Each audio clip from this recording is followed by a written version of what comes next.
মিত্ৰতাক লৈ মৌনতা ভংগ অখিল গগৈ আজি বিয়লি ৩ বজাত মিত্ৰতাক লৈ চূড়ান্ত সিদ্ধান্ত জনাব ৰাইজৰ দলে গুৱাহাটীত সংবাদমেল সম্বোধন কৰিব অখিল গগৈ মিত্ৰতাক লৈ প্ৰথম দিনাৰে পৰা স্পষ্ট দৃষ্টিভংগী ৰাইজৰ দলৰ কংগ্ৰেছে খেলিমেলি কৰি আহিছে বুলি অভিযোগ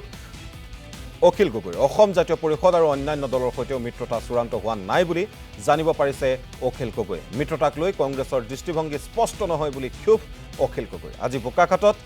যোগেন্দ্ৰ যাদৱৰ সৈতে সাক্ষাৎ হৈছে অখিল গগৈ আৰু দুই এদিন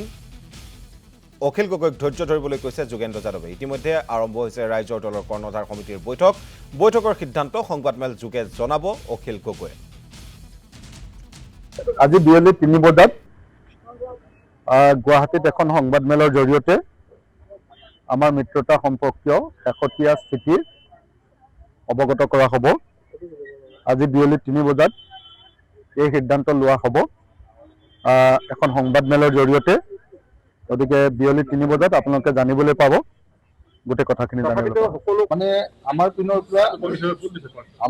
পৰা 100% আমি এলায়েন্স বিচাৰিছিলোঁ আমি কৈছিলোঁ যে এলায়েন্সৰ পক্ষত আছো আৰু থাকিম সেই বক্তব্য আমাৰ আজিও আছে কিন্তু কংগ্ৰেছৰ পিনৰ পৰা বক্তব্যবিলাক সঘনে সলনি হৈ আছে কংগ্ৰেছে আগতে যিটো এগ্ৰি কৰিছিলে সেইটো আকৌ বদলাইছে আকৌ নতুন কথা দিছে এনেকুৱা ধৰণৰ কথা কিছুমান কৈ আছে যিবিলাকে আমাৰ দলৰ ভিতৰত বিৰূপ প্ৰতিক্ৰিয়া সৃষ্টি কৰিছে মই আপোনাৰ হেৰিয়াক লগ পাইছিলোঁ একচুৱেলি মোক লগ পাবৰ কাৰণে তেখেতে বিচাৰিছিলে আমাৰ যোগেন্দ্ৰ যাদৱে এতিয়ালৈকে পজিটিভ খবৰ একো দিয়া নাই নিগেটিভো দিয়া নাই মোক আৰু দুদিন এদিন যাবৰ কাৰণে কৈ আছে তো মই দলৰ মঞ্চলৈ কথাটো ঠেলি দিছোঁ দললৈ দি দিছোঁ দলে এতিয়া মিটিং কৰি আছে আৰু দলে মিটিং কৰি 3টা বজাত ময়ো তেতিয়াহে জানিম যে সিদ্ধান্ত কি ল'লে দলে মানে যেতিয়ালৈকে এলায়েন্স সম্পৰ্কে সিদ্ধান্ত নহয় সেই সম্পৰ্কে মই একো ক'ব নোৱাৰোঁ আজি এলায়েন্স সম্পৰ্কে সিদ্ধান্ত আমাৰ দলে আজি বিয়লি 3 বজাত জনাব মই মাজতে জগদীশ দাই ফোন কৰিছিলে জগদীশ দাৰ লগত দীঘলীয়াকৈ কথা পাতিছিলোঁ জগদীশ দাই ক'লে যে তেওঁলোকৰ লগতো এলায়েন্সটো কমপ্লিট হোৱা নাই তেওঁলোকেও যিমানটা বিচাৰিছে কংগ্ৰেছে দিয়া নাই তাৰ আগতে কিন্তু কংগ্ৰেছৰ পিনৰ পৰা আমাক জনাইছিলে যে তেওঁলোকৰ লগত হৈ গ'ল কিন্তু এতিয়া আকৌ জগদীশ দাই জনাই আছে যে তেওঁলোককো যিকেইটা বিচাৰিছিলে সেইকেইটাক লৈ কোনো সিদ্ধান্ত হোৱা নাই তেওঁলোকক লৈ তেওঁলোকে নিবিচৰাকে ধৰি 10টা চিট দিছে বুলি কৈছে কিন্তু তেওঁলোকে যিকেইটা চিটৰ কথা পাতি আছে বেচিকেলি সেই চিটকেইটাৰ কথা এতিয়ালৈকে কংগ্ৰেছে একো কোৱা নাই বুলি কৈছে গতিকে বোধহয় আজিৰ দিনটোলৈকে মই নাজানো দেই জগদীশ দাই কোৱা কথা জগদীশ দায়ে মোক আৰু আমাৰ ৰাছেল হুছেইনক কোৱা কথা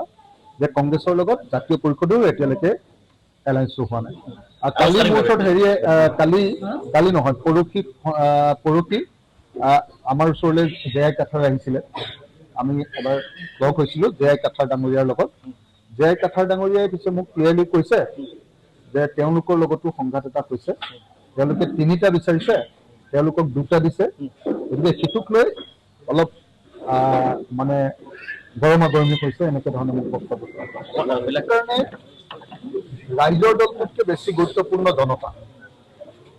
আজি গোটেই অসমৰ ৰাইজে বিচাৰিছে যে এলায়েন্সটো হওক গোটেই অসমখনে বিচাৰিছে যে এলায়েন্সটো হওক কংগ্ৰেছে প্ৰত্যেক দিনাই নিগেটিভ কথা কৈ আছে আজি এটা কথা কয় যেনেকে ধৰক আমাৰ ফৰ্মেল মিটিংখনত তেওঁলোকে আপোনাৰ পূব গোৱালপাৰা আৰু মন্দিয়া তেওঁলোকে আমাক দি দিলে যে ফ্ৰেণ্ডলি আপোনালোকে খেলিব পাৰিব পূব গোৱালপাৰা আৰু মন্দিয়া এতিয়া আকৌ কৈছে যে নাই নোৱাৰিব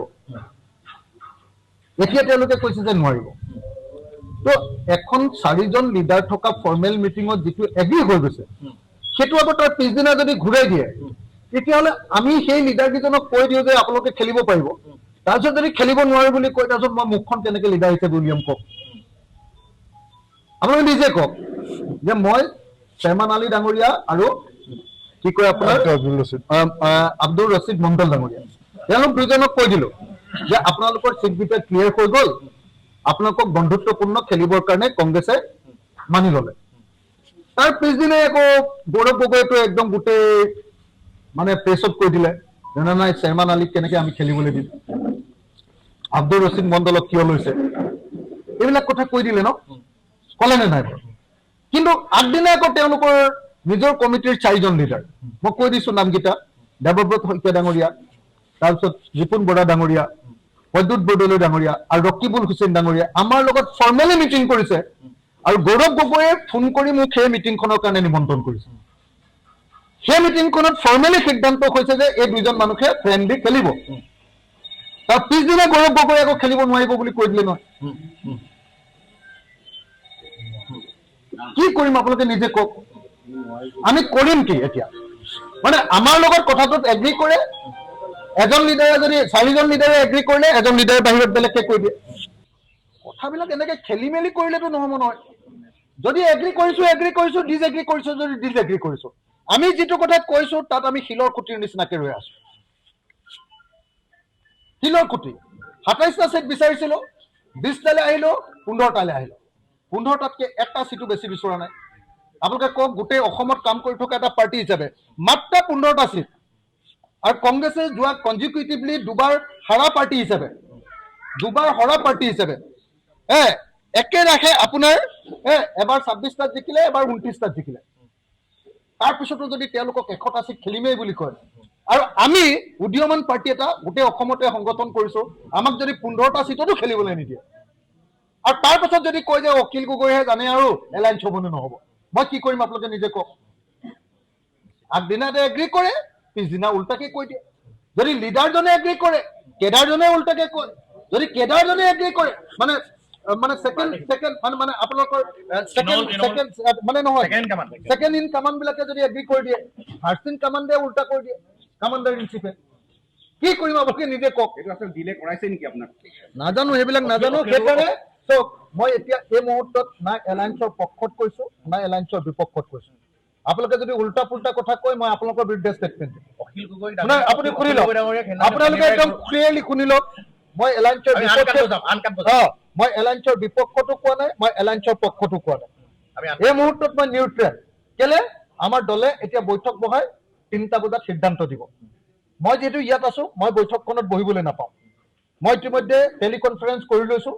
টেলিকনফাৰেন্স কৰাৰ পাছত মোৰ যিখিনি বক্তব্য আছে কৈ দিছো এতিয়া দলৰ বৈঠক গুৱাহাটীত বহিব দলৰ বৈঠক বহি 3টা বজাত সিদ্ধান্ত জনাব 3টা বজাত আপোনালোকে যেতিয়া সিদ্ধান্ত গম পাব ময়ো তেতিয়াহে গম পাম আমাৰ দলটো তেনেকুৱা গণতান্ত্ৰিকভাৱে চলে